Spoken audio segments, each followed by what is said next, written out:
The Bahamas receives pledges in excess of $1 billion for recovery funding.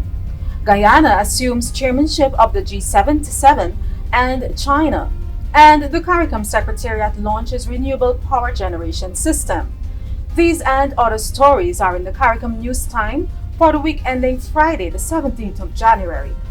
I'm Tusankin English Francis. Thank you for joining us.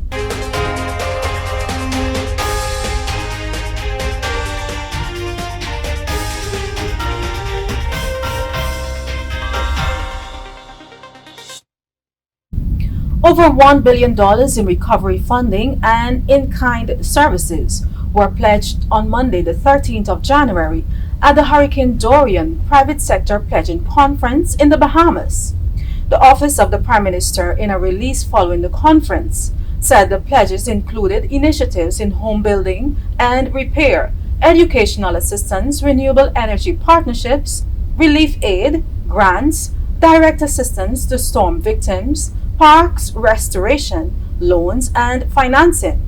In expressing his gratitude, the Bahamas' Prime Minister Dr. Hubert Minnis said the conference was an important step in the ongoing reconstruction and rebuilding. Progress on the ground on Abaco, the Abaco Keys, and Grand Bahama, including the removal of debris and the restoration of various services.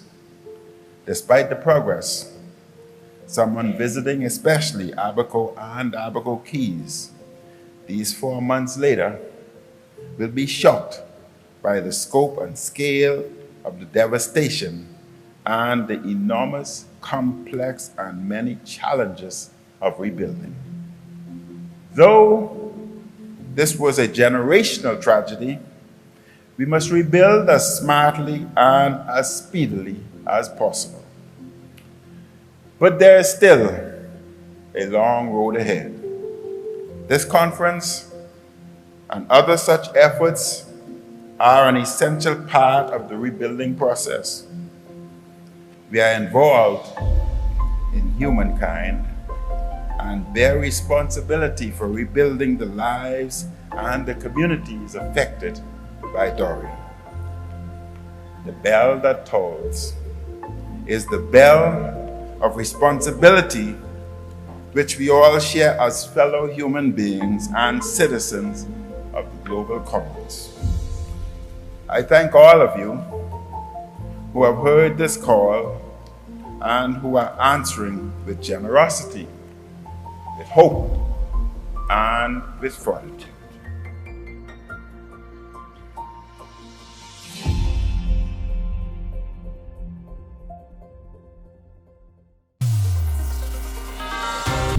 Guyana has pledged to promote the collective economic interest of the members of the G77 and China as it assumes chairmanship. The country's Prime Minister, the Honorable Moses Nagamutu, led a delegation on Wednesday, January 15, to the United Nations headquarters for the ceremonial handing over of the chairmanship by the Minister of Foreign Affairs of the State of Palestine. In his remarks, Mr. Nagamutu emphasized the need for the G77 to meet the current demands of the global environment. 2020 is already full of significant undertakings and challenges that will sternly test the mettle of our group. It will be easily evident, therefore, that nothing short of a strong, credible, and focused G77 will enable us to be equal to the demands of our time. For this reason, it is to these core imperatives of working for a strong, credible, and focused G77 to which our energies as chair will be dedicated. In a word, during 2020, we will seek to enhance the image and character of our group as the largest negotiating bloc within the United Nations. The G77 is strong as it is united. The G77 is strong, acting in solidarity. As a large group, our circumstances, realities, and experiences vary greatly, but we will continue to use our diversity as a source of strength. The world needs a strong United Nations and a strong G77. In congratulating Guyana, United Nations Secretary General Antonio Guterres said it can count on the continued support of the UN Secretariat and his office. He noted that the G77 has played a pivotal role in reshaping priorities and driving change in the UN development system. As you know, our management reforms are aimed at making the organization more effective in implementing our mandates. But more important than all, from the perspective of the G77, our reform of the UN development system is rooted in the principles that the G77 itself has long championed. With the eradication of poverty as our first objective, sustainable development at the core of our work, and ensuring international policy is aligned with national priorities and guided by national ownership. I will continue to engage closely with all of you as we finalize together the two remaining mandates of this transformative process: the reposition of the UN's regional architecture to support the 2030 agenda and the strengthening of our multi-country offices. The CARICOM Secretariat is moving towards 100% renewable energy for its headquarters in Georgetown, Guyana, with the construction of a photovoltaic power generation system set to commence on Monday, the 20th of January. The project is part of a wider initiative called the Introduction of Renewable Energy and Energy Conservation System in Guyana and CARICOM. It is being financed by the government of Japan. The project will include the installation of 400 kilowatt of solar photovoltaic power generator to provide electricity to the Secretariat building. It will also include a battery and power conditioning system for energy storage and power quality regulation. An advanced building energy management system will also be put in place to, among other things, provide air conditioning controls and track energy efficiency and indoor air quality. The implementation phase is set to run from January to August, and commissioning is scheduled for September.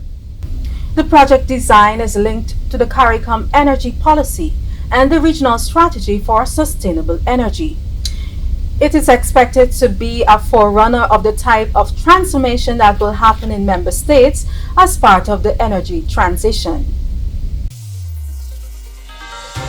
The Pan-Caribbean Partnership Against HIV and AIDS, PANCAP, will host a meeting in Georgetown, Guyana later this month to discuss a multi-million-dollar grant that will benefit 9 CARICOM countries. The January 28th meeting will be the first meeting of the Joint Technical Advisory Group for the Multi-Country Caribbean Global Fund grant titled Sustainability of Services for Key Populations in the Caribbean. The beneficiary countries are Antigua and Barbuda, the Bahamas, Barbados, Belize, Cuba, Dominican Republic, Guyana, Haiti, Jamaica, Suriname, and Trinidad and Tobago. Guyana's Department of Energy on Thursday, the 17th of January, launched the commemorative first oil public exhibition at the Guyana National Museum. I sense a new day, let's open the eyes. In love with this feeling, hope it never dies. One people, one nation, just love on the side. For the rest of our days, Guyana, make up our mind.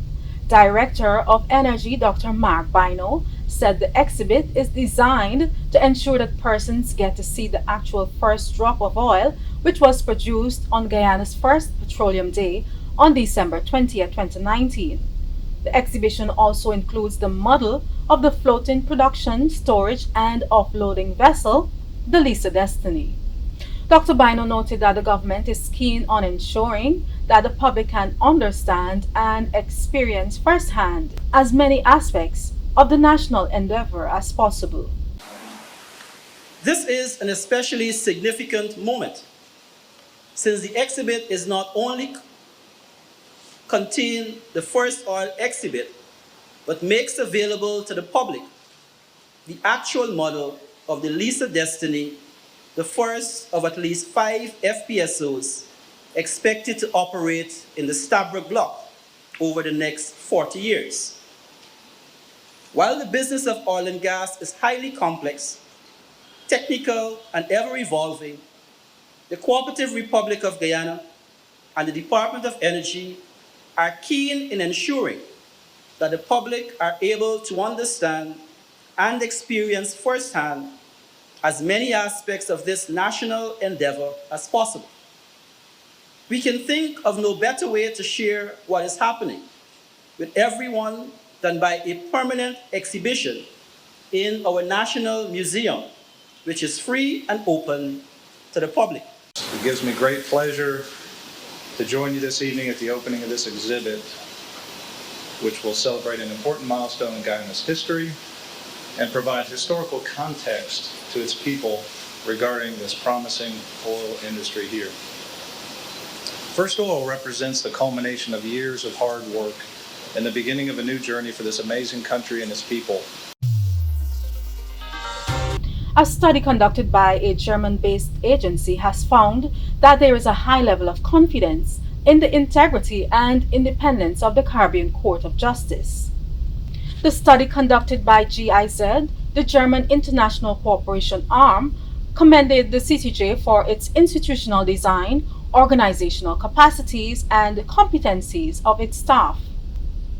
The CCJ, which has both an original and appellate jurisdiction, also functions as the international tribunal interpreting the revised Treaty of Chaguaramas.